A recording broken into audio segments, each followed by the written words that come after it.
and welcome to Empowering Homeschool Conversations. My name is Peggy Ployer, and I'm the host of this weekly broadcast put on by SPED Homeschool, as well as the founder and CEO. We at SPED Homeschool empower families to home educate children with learning challenges, and I encourage you to check out our website at spedhomeschool.com to learn more about the resources and support that we offer families. Some of the best resources that we have on our website are the services offered by our partners who help fund our work, like RightShop, who is sponsoring this broadcast. We'll hear more about the product that they offer families of struggling learners about halfway through our show. But if you're interested in checking them out ahead of time, you can head over to rightshop.com. And each month, our broadcast and our blogs focus around a central topic. And this month, we're focusing on helping your child learn at their own pace. And sometimes that's learning on our end and going at their own pace. And sometimes it's helping learning on their end go at a different pace. So tonight specifically, we're going to be talking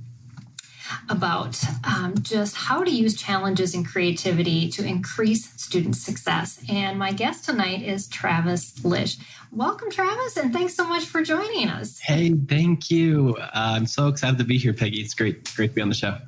Yeah, I'm excited for what you have to share. We were talking last week a bit about creativity, and but we didn't bring into this challenging part of it. And so I'm excited to hear what you have to share, because I know that we can get extremely creative or creative blocked, and I know you have some information to share with us on that as well. So let's just have you introduce yourself to our viewers, since I didn't have your bio, and I would love to know a little bit more of your background, and I'm sure they would too, to just kick us off, and then tell us a little bit, and I'm sure you'll include this in your story, as to why are you passionate about this topic? Yes, thank you. Okay, So about 7 years ago, there I was in university, and I was studying psychology, and I was in my last year, and I had this moment where, to rewind a little bit further, I had a best friend in grade school, and at a certain point we were fourth graders, and he moved away. Oh. And I know it was heartbreaking. Yes. It was so sad. And he moved away, and he only moved away for 2 years, and then he moved back. And when he moved back, I was expecting to get my friend back, and I was so excited. But in those 2 years that he spent away, he got involved with the wrong group of friends and made some poor choices that have essentially curbed his life in a very big way. And so I had this moment 7 years ago where I was 24 and I was about to finish college, and I was so thrilled at all the different parts of my life. Honestly, I was just a happy guy, you know? That's awesome. Because a lot of times this is like the anxiety producing moment for most students. It's like, now I've got to get a job. Yeah. And that was also me, but I guess there's so much like hope and opportunity ahead of me. And this friend of mine at the same time, he had been in and out of corrections facilities for a decade. Wow. And he had more than one open heart surgery due to drugs and overdosing. And it blew my mind, and it tore my heart out that decisions of a 13-year-old could curb an entire life. And so I set out on this quest. And for me, it was a spiritual quest to try and figure out, what can I do for young people that can help them find purpose and find meaning and find value in their lives, and not necessarily just, for the kids like my friend who are really derailing, but even for kids like me who, I went to a lot of school before I realized what I wanted to do.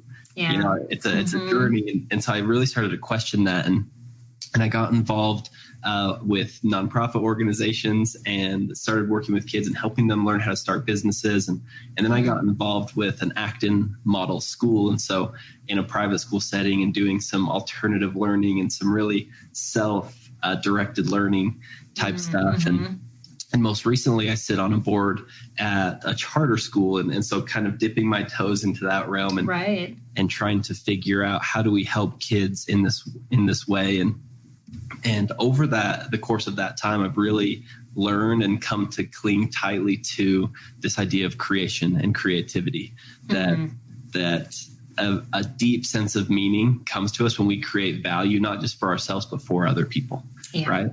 And so that is equally true for adults as it is for young people. And so that's why for the past 7 years, I have I launched what is called the Startup Academy. Yeah. And so we work with young people in a myriad of ways, but the baseline is helping kids fall in love with creativity and creation. And as they grow older, we help them learn how to create so much value for people that people will give them money for the things that they've created. Right. Yeah. Oh, that's exciting. Yeah. To give them a greater purpose instead of just this is the, and I think everybody can get stuck in that rut is that, well, this is what I do next. And this is what I do next. And it's like, we take these steps to death and that's not how living's supposed to be. And yet we are role modeling it for our children. And then our children are surrounded in a world that this is their message. And so I love that you have this countercultural message to share with us as parents and to help share with our children. Because, I said to someone last week, our kids that struggle with academics, it isn't that they aren't smart and it isn't that they can't do things. It's just the school has so narrowly focused what they are judged on, and they think they can't do good because they don't do good at these few things. And yet give them the opportunities like you're talking about, and they will flourish. I couldn't agree more. And Peggy, sometimes I get like really emotionally, I get animated about this topic because I think it's in some ways criminal to diagnose somebody and tell them that they're a failure, or to tell them that they're not good enough based on a letter that they got on a bubble Scantron. It's like, it's near criminal, especially with the diverse range of things that kids are going through.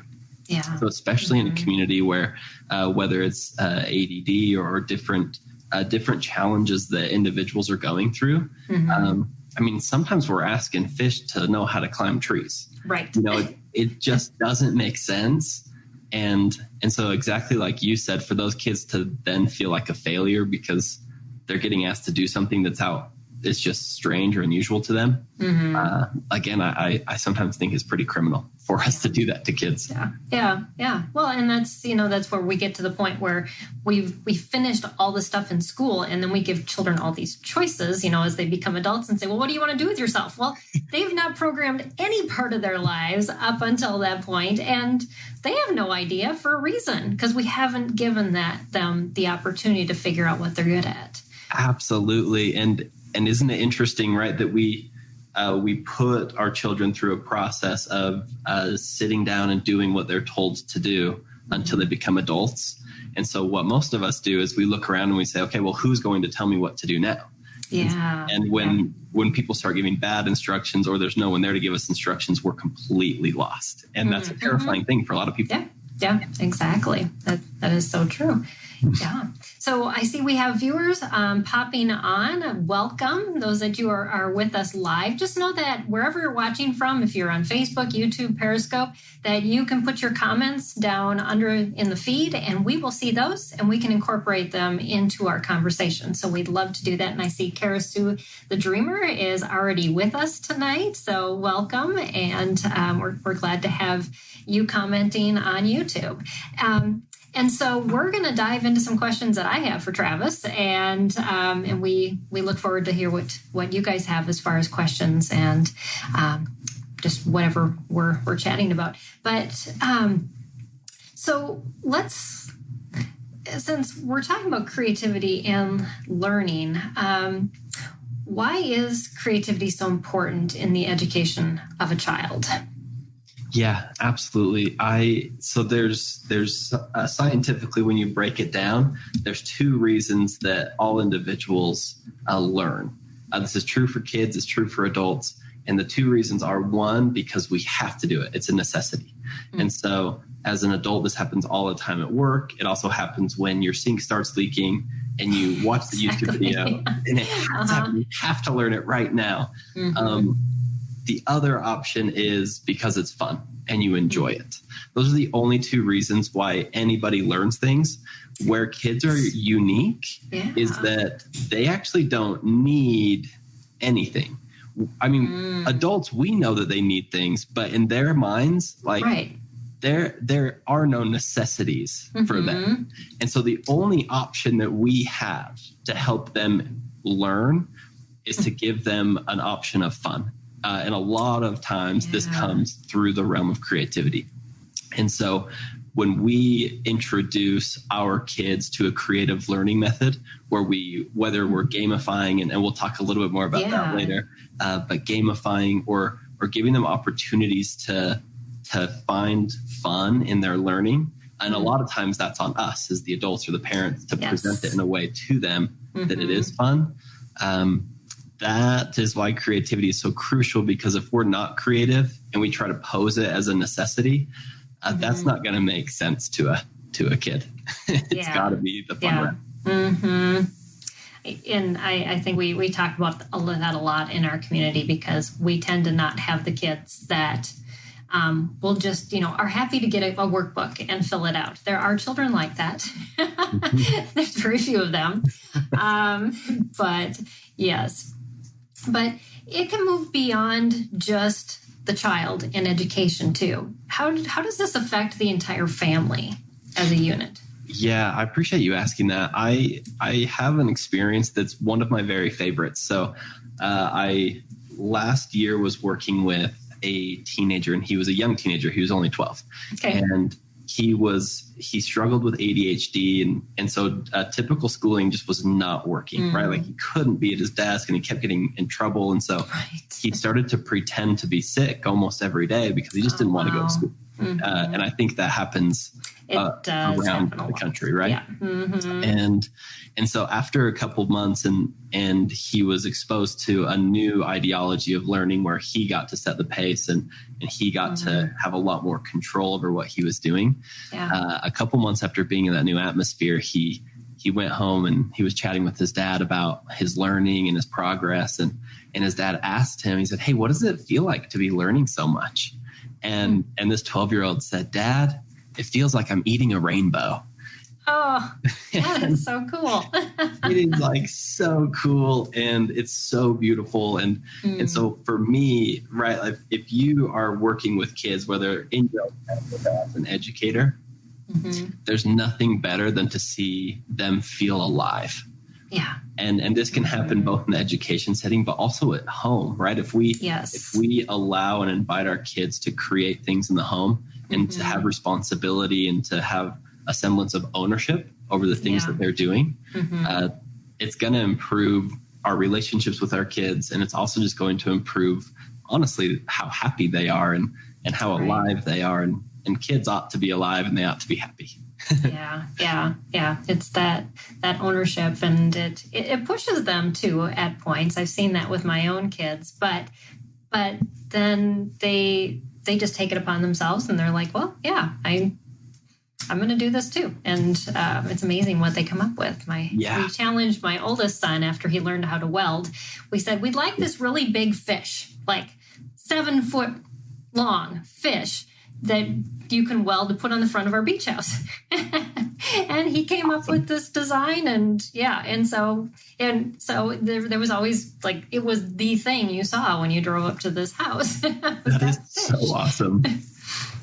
That's very cool. To just use what they're good at and say, well, maybe I could buy it somewhere. And I'm thinking the Christmas season too. We can buy a lot of decorations, but why don't you challenge your kids to see what they can come up with? And absolutely. And as you're saying that, it just reminds me, one of my favorite things as we do invite our kids, I love your example so much of giving him that responsibility of to create something that would be seen by everybody. I mean, he knows the weight of that. It's really cool. Yeah. And one of my favorite quotes in regarding education is that when working with kids, we so often underestimate their capability, but we overestimate their experience. And so what we do is we look at your son, for example, and instead of being like, yeah, he's capable of doing this fish, we doubt his capability to do that, when really his capability is through the roof, right? He can do that. When in reality, what we often do is we overestimate their experience. And so this is when, as adults, we are impatient with them, and we sometimes we can even be kind of rude about it, right? Where it's like when they come to us and ask questions, we have to be open to that and walking through the process with them. And I think when we give that ownership, we're just expecting, like, you know, it would be like somebody on my team. I'm like, here's something I need done, you know, make sure it's finished. And I don't expect to have questions come back. I mean, if they do, I'm fine answering them, but not like my children need them. You're so true and about that. And I mean, these are little humans who have never had the experience of being in charge of anything. So we ought to really evaluate what we're expecting from them as far as their experience level, but also acknowledge that they're capable of so much more than we often give them credit. Yeah. And sometimes it's just breaking down the task for them, because they see, you know, it almost looks too overwhelming. But if you can say, okay, this is the next thing you need to do to get to this step, because my daughter is writing an online curriculum right now. It's her senior project. And so I had her next step, because she has to have all these lesson plans written before we start videotaping. And I said, why don't you just find a free template online for a lesson plan? See what works, and then fill in that lesson plan over and over again for every project you have. And once she came up with that, she's like, oh, okay. And then she goes off and she fills everything in. I don't know how to do the sewing part, but I can tell her how to structure her next step. Absolutely. And so, but then that opens that door for more creativity and just bumps them to the next place to finish that job. And just the fact that even though there is still guidance there, there's so much autonomy in that scenario for your daughter, where she can still choose to follow it exactly or to deviate and do her own thing. Providing a guide while also not micromanaging is beautiful. Yeah. It's fun to watch. Yeah. Or do. One of our viewers, and this is really sad, but this happens all the time. She said, I'm a really amazing artist, but I struggle with other subjects. I was removed from my art class so I could focus on core subjects.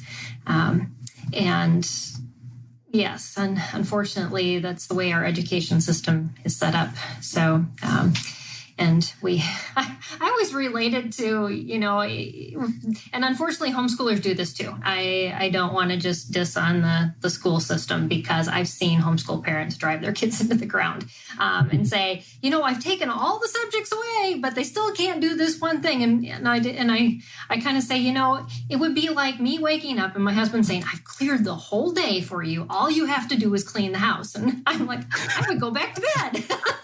Because that is my least favorite thing to do. Yeah. I really love that example. It is such a curious thing, right? That we expect kids to be content and happy when they're being told what to do all day. Yeah. And that's kind of crazy. And I believe her name was Karasu. Yeah. It seriously is heartbreaking. That I mean, I love your example, Peggy, but it truly is exactly that. Imagine as an adult waking up and someone saying, "Hey, I have good news. I'm going to tell you what to do with your whole day." Like, right. We would hate that. Yeah. And I think kids are the same. And so what a tragedy, right? That the thing that you love, Karasu, was taken away from you. Yeah. Yeah. And hopefully you have found the ability to get that back in to your schedule. And you know, so we have a lot of parents who say, but I'm just not creative. What do you have to say to that? Honestly, my response to that is so simple, and I don't believe them. I think that oftentimes our view or our perspective of creativity is so narrow, and we look and we say like, oh, an artist is creative, or a musician is creative, or an actor or actress is creative. And I think that lens is so narrow when if we look at the broader definition of creativity and being creative, it is participating in the act of creation. And so whether you are creating a social setting for your friends, or you're creating a garden, or you're creating anything that we can even think of, right? That is when we expand that definition of creation. All of us find meaning when we participate in the act of creation. And so for those of you that are out there and you feel like, well, I'm not an artist, so I'm not creative, you got to stop believing that, because you have other gifts. That is so true. When you implement them, you're a masterful creator. Mm-hmm. Yeah. To think outside what we consider the arts as only creative, and going into, any kind of hobby is usually a creative outlet, whether it's cooking or gardening, like you were talking about. Do you have any particular ways that you like to use your creativity? Yeah, I mean, I use the example of a social setting because one of my very favorite things is just to gather people. And I love, it's a little silly, but in a couple of weeks, my wife and I were getting some friends over to do gingerbread houses. So we're just doing fun. We're just doing a party. But for me, it's a beautiful demonstration of creativity when you get to create a setting where people can come in and they feel comfortable, they feel safe, and they can make friends. That to me is one of the ways that I most enjoy being creative. That's awesome. That is so out of the box of what we would often think of as creativity. But yes, that is so true. And, for our more engineering types, I mean, my son and his creativity extended to welding. But now his job is he actually designs 3D images that get put into people's heads. So he's a medical device engineer, and he designs plates that go into jaws and facial pieces and heads. It's awesome. Pretty crazy. But I mean, he even tell you, well, I'm not that creative, but truly he is. And he has to be, right? Like, he's literally creating things that impact the life and the life value of hundreds, thousands of people. I mean, that's amazing. Yeah. But like you said, it's so, we have to stop thinking music, art, all of these things, and that's the only way that we can create. And sometimes it's just related to people or a subject or whatever again, it's back to that fun thing, I think, that we were talking about earlier. It's whatever we find joy in is where we create the most, and kind of linking those two together almost, and finding that for our children as well. Yeah. I love that. Couldn't agree more. Absolutely. Very cool. All right. I think I have one more question here. We were going to talk a little bit on motivation and learning too. And I think we're coming back to the beginning. I don't want to start too much on the challenges before the second half an hour, but can you share with us just a little bit how this creativity and building creativity into our day can motivate our students, even across the board, on things maybe they don't even enjoy as much? Yeah, absolutely. So just an example or two that I would share. So with the Startup Academy, when we work with kids that are really young, we have creativity challenges, and I won't jump into the challenges yet because we're going to talk about that in the second half. But with the older kids, we work, and that's when we start to help our teens learn how to create things that are valuable. How to create extreme value for people, and to an extent, and we're hoping that we can help them start small businesses, right? And so we really believe in this model of setting up challenges that are gamified. And what we do is we send out these kids to go on these different challenges. And in one of the challenges that we do, I'll just share because I do think that this is deeply tied to that motivation. Yeah. No, this will be a good bridge. So we, the very first thing that we do with these kids is we send them out to play a game of Bigger or Better. And so if you're not familiar with the game, it's really simple. We give the kids a rock, just like a little piece of gravel. Oh, I do know what you're talking about. But yes, explain it. Yes. No value. Okay. Right. So then the kids, we tell them to go out, and what you do is you knock on doors and you ask the person who opens opens the door, you say, do you have anything bigger or better than this pebble, than this rock? And, typically they'll get a pen or a piece of paper or something else that also doesn't have much value, but it's bigger and it's better. Right. And then what happens is over time, the kids end up coming back with something that's quite remarkable. Yes. So a few that I'll share. One individual, this was back when iPhone 9 was the newest and the nicest gadget around. And he went out and in only 3 trades. It was the craziest thing I've ever seen. In 3 trades, he traded for an iPhone 6. Wow. And he sold that iPhone 6 for $600 from a rock. And another example is, this was actually the most that I've ever seen. This was a young lady who went out trading until she got a motorcycle trailer. This is a full-size trailer that you put in the car. And she didn't want the motorcycle trailer, but she also thought she'd get something a little bit better, right? Like she had traded so many times that she was like, oh my gosh, I can do this. And so she posted it on KSL or Craigslist and not for sale, but for a trade. Okay. And her parents had wanted a cement pad in their backyard for some time. And so she ended up trading with a cement laying company for a cement pad in her parents' backyard that was valued at $10,000. Wow. And that is crazy, right? 1 week earlier, she had a rock. Yeah. And the reason that I tell these stories in relation to motivation is what we try to do in a gamified and in a challenge way is we try to help kids see how much they're capable of. Yeah. Even when they start with something that's actually worthless. The thing that was valuable is that they were willing to go and knock on some doors. Yes. They were the value. And so young people especially, right, they understand principles and lessons when they come in the form of games and challenges and creativity, and creative methods like that they're able to see my work earned me this. Yeah. And it's similar to a game, right? Like if the kid is playing capture the flag, they're able to see like my running equaled we won. And it's that same process that they're able to see, okay, like if I play hard, then I win big. And that's a huge motivator for kids.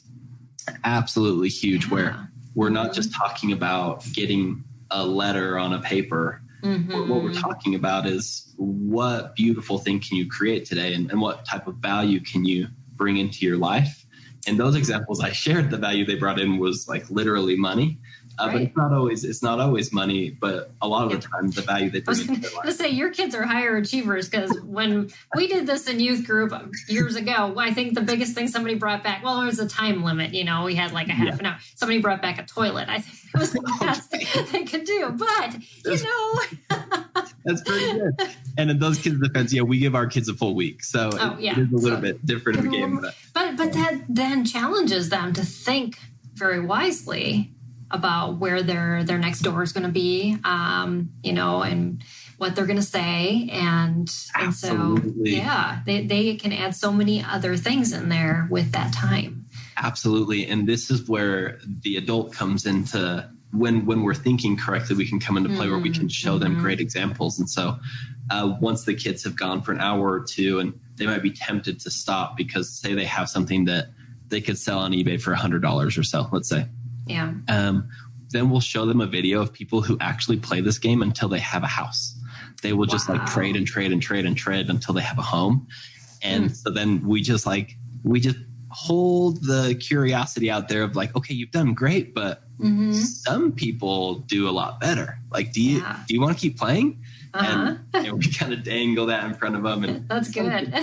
Others don't, but the motivation is more internal at that point, where it's like, well, of course I want to keep playing the game rather than like us trying to like drag them into something.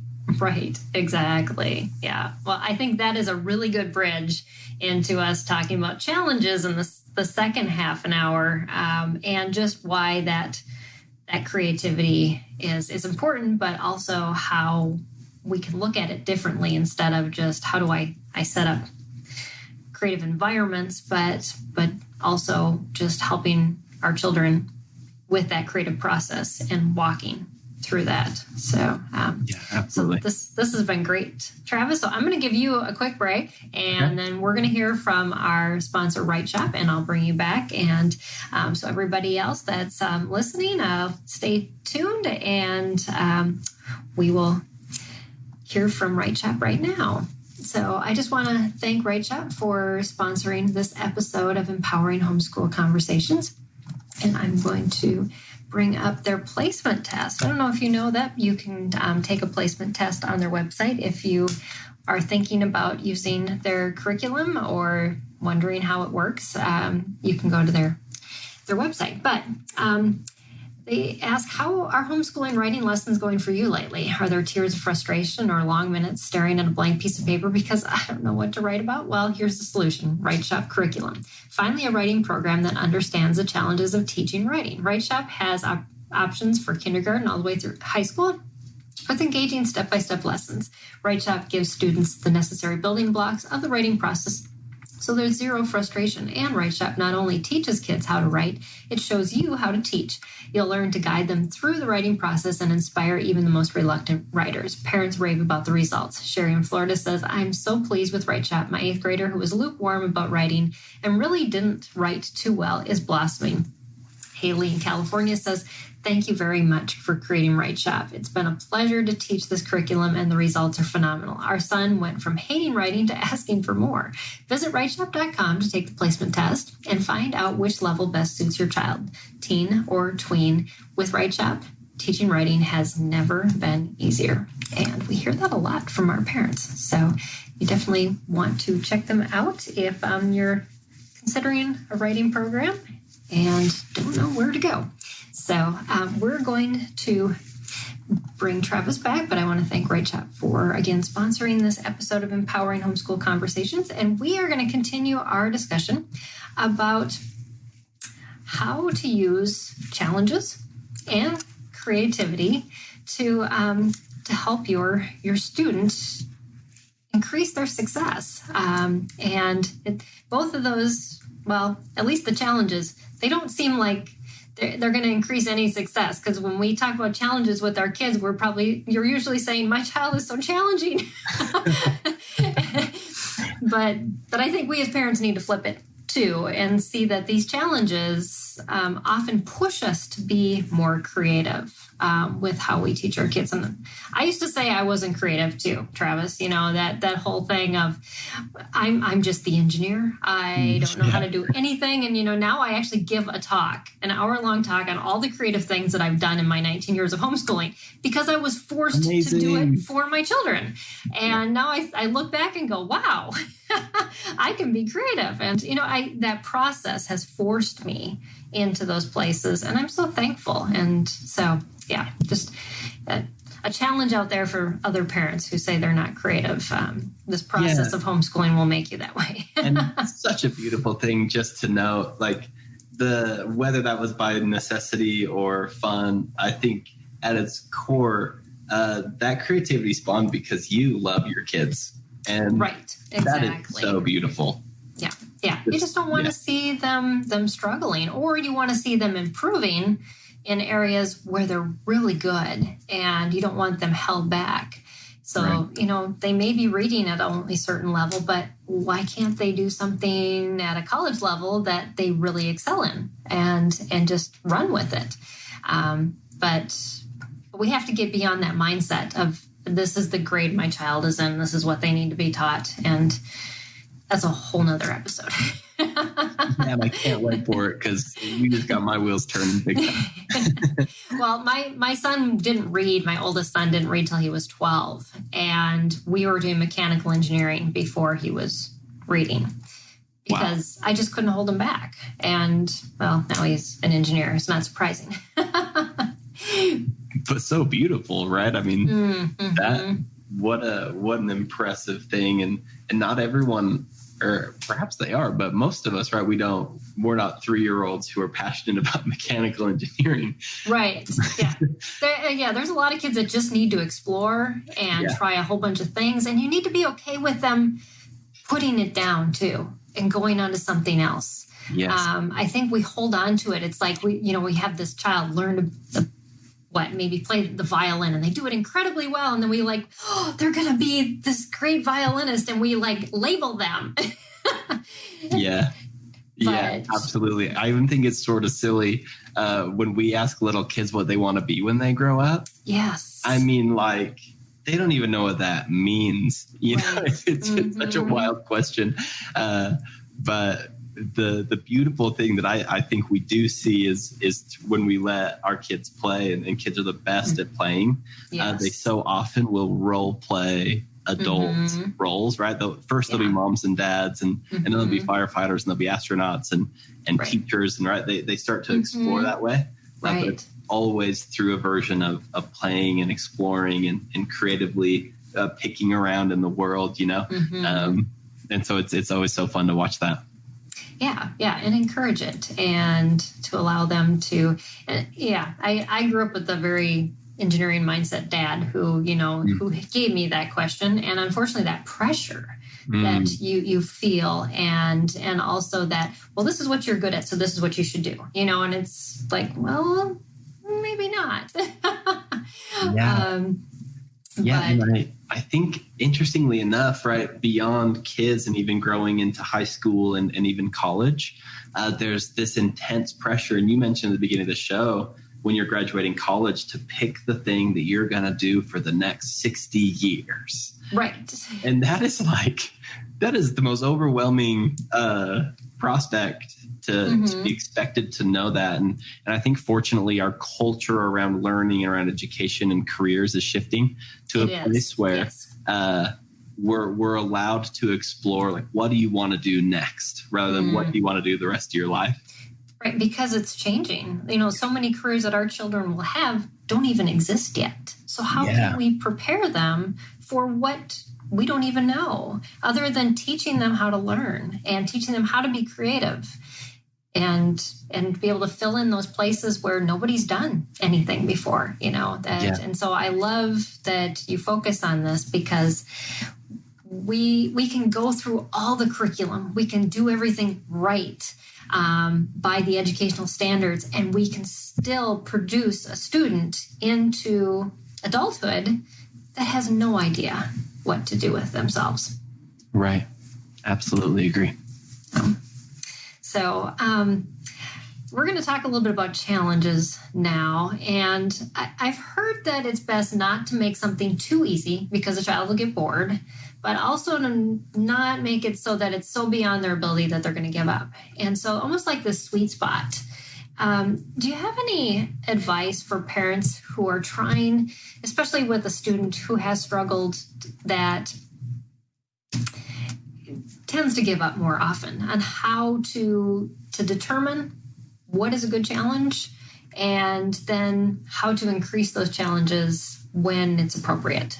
Yeah, absolutely. I was actually really excited to chat about this. I want to dip back into my experience with the Acton School Network. So they use two frameworks that I think are phenomenal, and I'd love to share them with you. The first being, it's a discussion that we have with the kids every year, and we bring a cup full of rubber bands, and we hand a rubber band to each and every kid.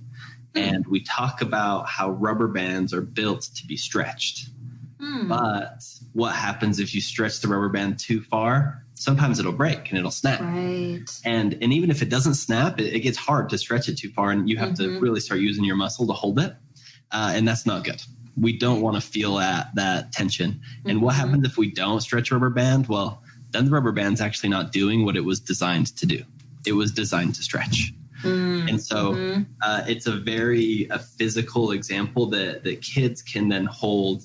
And because we prime them with that conversation after, if they're going through something difficult, or we give them an experience that they find to be very challenging, they can actually show you with their rubber band, like, it was this hard for me. Yeah. And if they show you it was that hard for them, then we have to start wondering, how can we tone it back?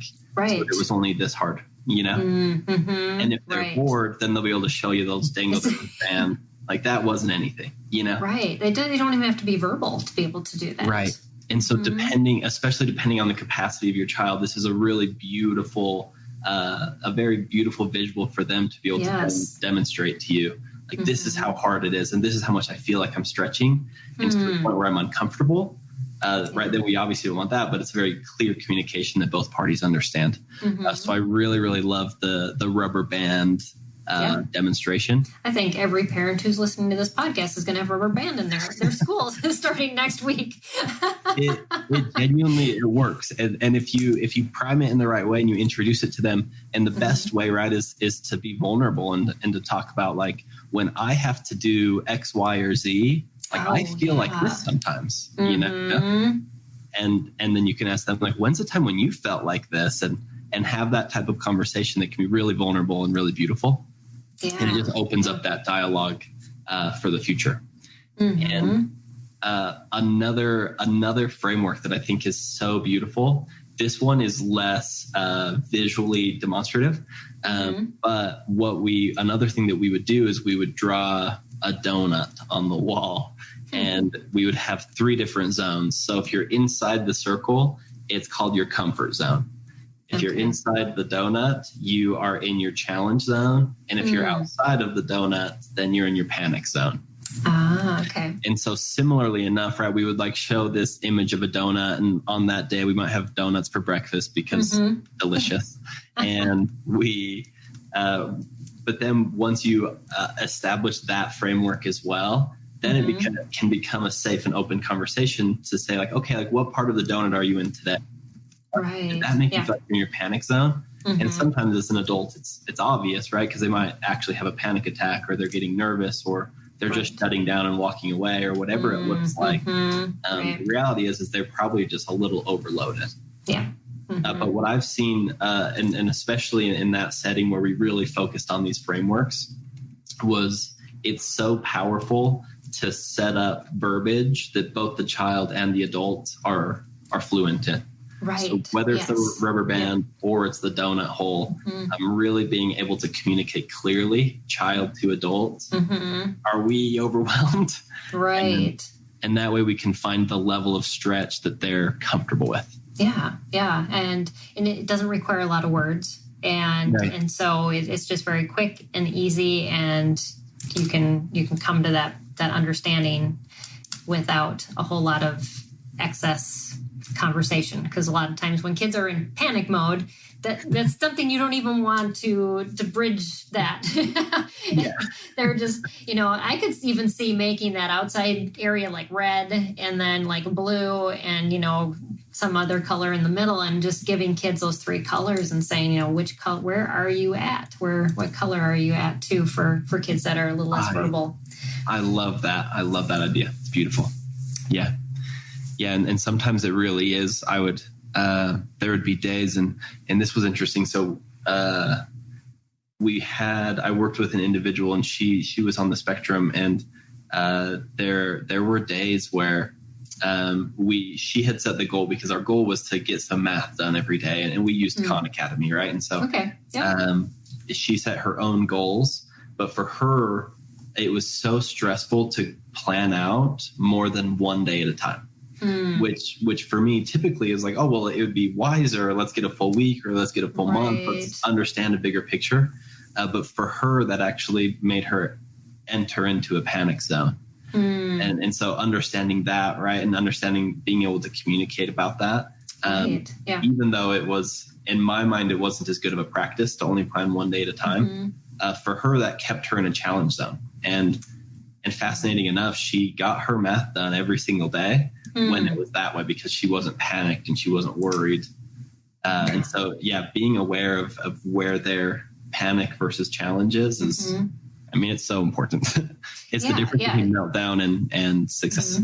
Yeah, well, they're learning about themselves too. And unfortunately, we tried to, again, fit all of these kids into, well, here's your student planner, and this is how it should look. And so I love that you brought that up, because not every child, and even, into adulthood, they're going to need to know this about themselves, because this is what helps them be successful, not being like everybody else, but knowing where that challenge zone is for them. and being able to verbalize it to other people. And so that just teaches them how to advocate for themselves. And we talk a lot about that in our community, but I think we sometimes put boundaries on where they can advocate and where they shouldn't, just because it's socially acceptable. And we forget that there's a child and a person involved here who is unique. And we need to establish that on a person by person basis. Yeah, couldn't agree more. Yeah. Awesome. Well, I love that. So what are some activities that lend themselves well to introducing children to challenges that they may be more willing to dive into than like run away from? Yeah. So this is where I would love just for a moment to talk about the power of gamification. Yes, please do. So there is so much power in gamifying. And so the definition of gamifying is setting a game-like tone and rules of a game to something that's not typically a game. Okay. So I want to give an example. So I was learning a lot about gamification last summer, and I was actually clearing a field, preparing it for grass. And so seriously, what it looked like is we were walking row by row and just picking up rocks, putting them in a wheelbarrow, and moving. And if you've ever had the job to pick rocks out of a field, not fun. It's not fun. And I was doing it, and it was me, and there was a 14-year-old and a 12-year-old. They were both boys. Wow. And all three of us, I mean, none of us were having fun. We're sort of dragging our feet in the dirt. And because I was learning about gamification, I seriously kind of light bulb moment was like, I wonder if we could turn this into a game. I wonder if it would work even in something that is kind of miserable. I mean, it was hot. Right, yeah. And so we're walking down these rows, and I turned to the two boys, and they actually were brothers. And I said, I tell you what, I bet you two that I can pick up more rocks out of my line than you two can pick out of your line. And they're like, I bet you can't. And like, okay, well, we'll see who wins. And here's the kicker is we're going to set a timer for 5 minutes. Are you ready? So ready, set, go. And so then all of a sudden it was like this insane race to pick up rocks. Right. And the amazing part is that we picked up more rocks than we would have picked up had it not been a game. Right. The second amazing thing is that the 12-year-old asked if we could play again. Wow. And that, right, like that's insane. Yeah. It's crazy. And so the premise of this gamification process, there's 5 steps. And the 5 steps are all so insanely important. We should do another episode sometime entirely on gamification. But step 1 is piquing curiosity.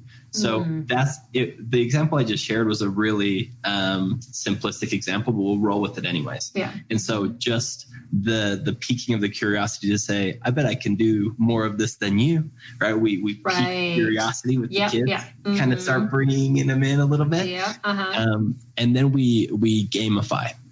And so in another setting, like let's say we're talking about math, where we pique curiosity by maybe we show them skyscrapers and we show them the different dimensions that are used. And somehow like there's this overhanging piece of the skyscraper. And we ask the question like, how isn't that building falling over? Right? We pique the curiosity. And then when we gamify, then it's like, okay, let's set a time limit and let's say who can figure that out first. All of a sudden it's fun. It's like a how-to trivia game. Right. Yeah. And then we set clear rules for the game. This is step 3. So after we put it into a game, we set clear rules. All good games have good rules. Right. If you're playing capture the flag, there's a middle line. And if you can't go out of bounds, right, all the things. Right. For us, gamifying in our education, we also have to set clear rules. We set boundaries, we set limitations, and we set this tight structure because, again, good games have good rules and kids know that. Yeah. And so when they hear the rules to the game, in their brains, it's like, oh my gosh, what a game.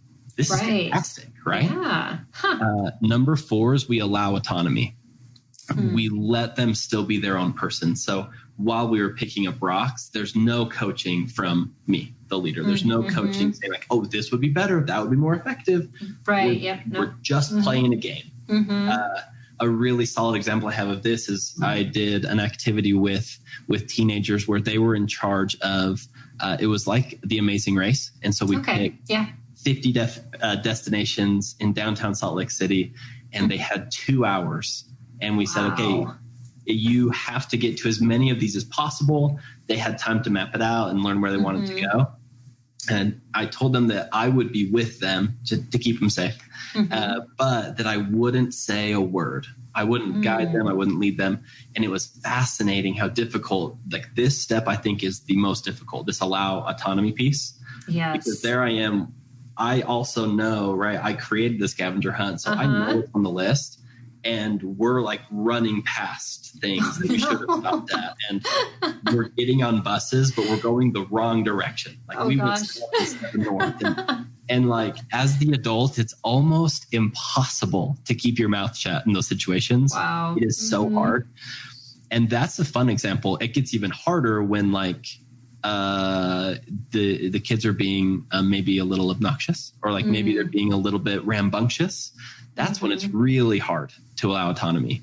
Or maybe when they set a goal to get their math done by 10 a.m. and they haven't started yet.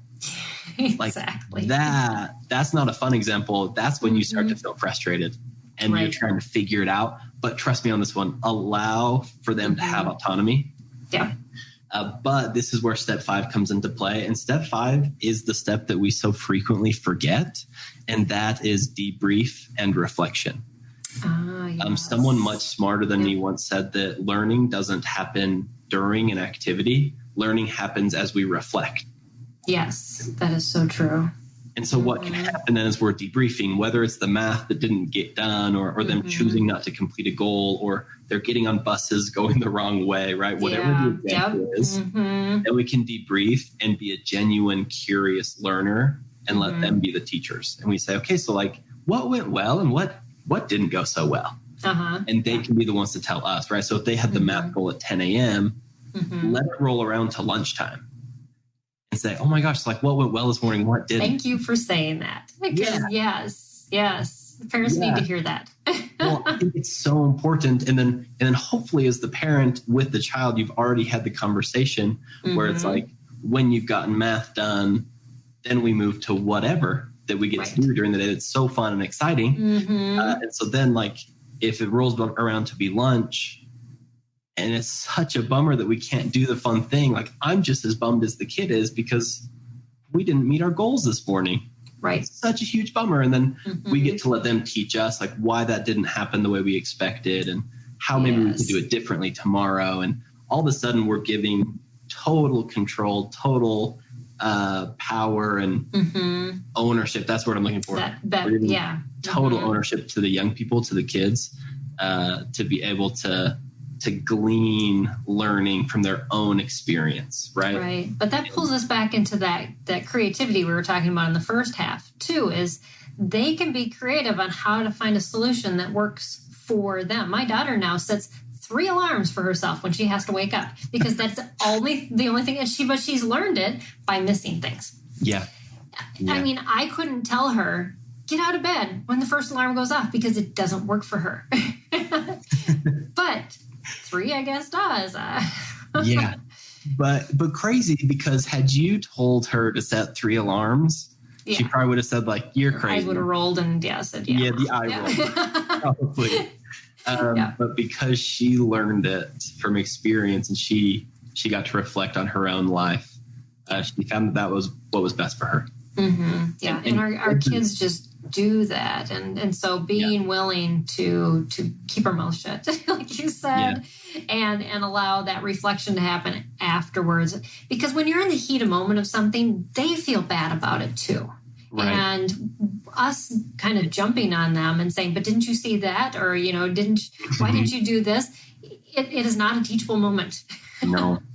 And absolutely. And so those last 2 pieces, right, of letting them be autonomous and debriefing, they have to go together. Like they have to be free to make their own choices. But then so frequently as adults, we expect like, oh, they didn't get their work done. They'll learn from it. But they don't have experience in the world. They don't know. So like we have to enter and we have to debrief with them. And the less emotional we can be in those debriefs, the more just like third party bystander. Hey, I want to learn from you. Help me learn what went well, what didn't. Yep. Your kids will learn and adapt.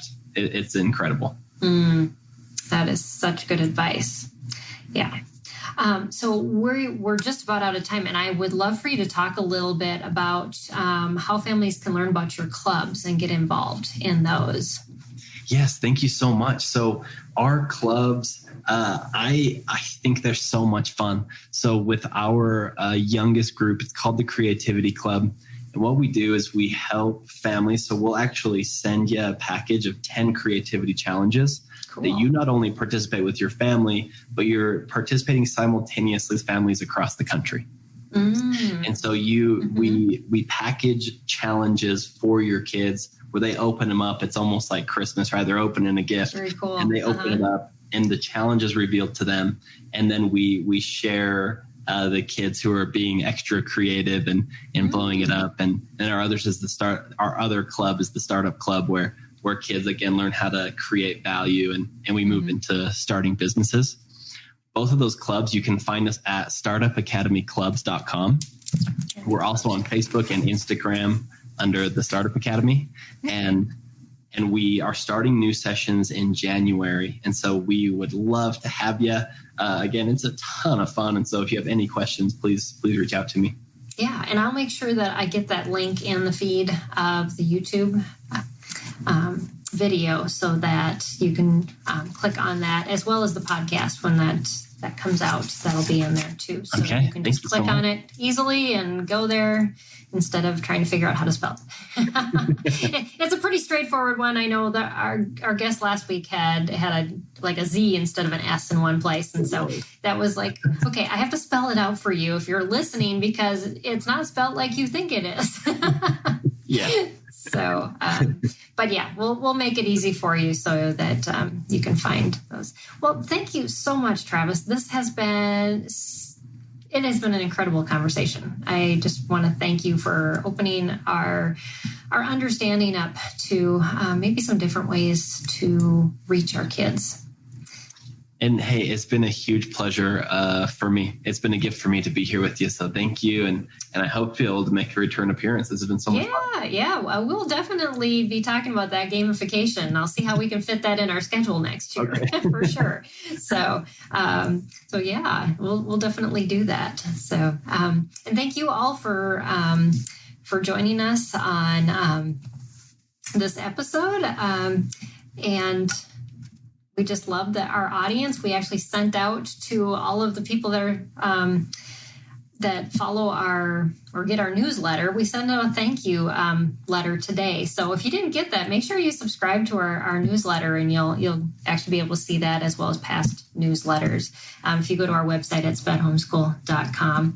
And I also want to thank our sponsors at Right Shop for sponsoring this episode of Empowering Homeschool Conversations. If you, again, want to learn anything about them, you can check them out at rightshop.com.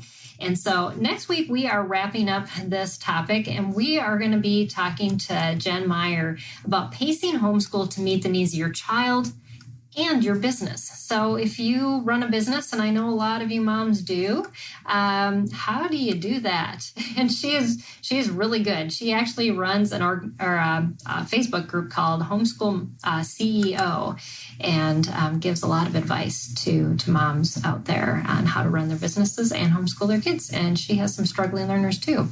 So yeah, but let's see. I was going to say a couple more things, and I'm pulling up the wrong thing here. Okay. So anyways, but thank you again, Travis. This has been, I hope, inspiring for many parents to think up and maybe think and change up what they're doing to be able to help their students in some of the areas that, like I said, they may be approaching them with more of a traditional mentality of let's just get this core stuff done and then maybe we'll add in the creative stuff later. But I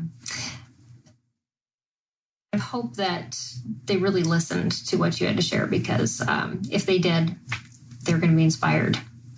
So yeah, hey, thank you. And if they're listening to your show, I'm sure that they've already been inspired a bunch, Peggy. It's been a pleasure. Thank you. Yeah. All right. Well, we'll see you all next week. Have a great Thanksgiving. Also know that next Tuesday, I'm going to be live almost all day. It's Giving Tuesday, and we have a end of the year campaign called Empowering Transformations, because that's what we do at SPED Homeschool is we empower transformations in families, and we want to make you empowered to homeschool your struggling learner. So check that out on our website, and join us next Tuesday all day. We're going to be highlighting some different areas that we you're going to kind of see the back behind the scenes of what we do with my team. And we're also going to be talking to Steve Demme, who is the chairman of our board, because we're kicking off, we're having our first family camp next year.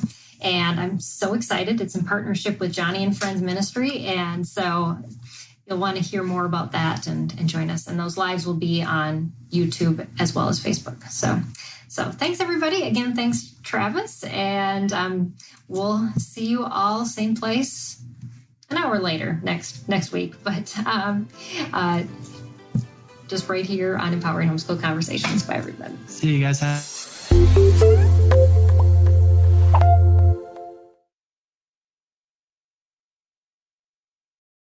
I'm Dr. Lauren DeVille, a practicing naturopathic physician in Tucson, Arizona. In my podcast, Christian Natural Health, my guests and I discuss topics ranging from nutrition, sleep, hormone balancing, and exercise to specific health concerns like hair loss, anxiety, and hypothyroidism. I'll also interweave biblical principles as they apply throughout the podcast, because true health is body, mind, and spirit. Listen to Christian Natural Health for free at lifeaudio.com or on your favorite podcast platform.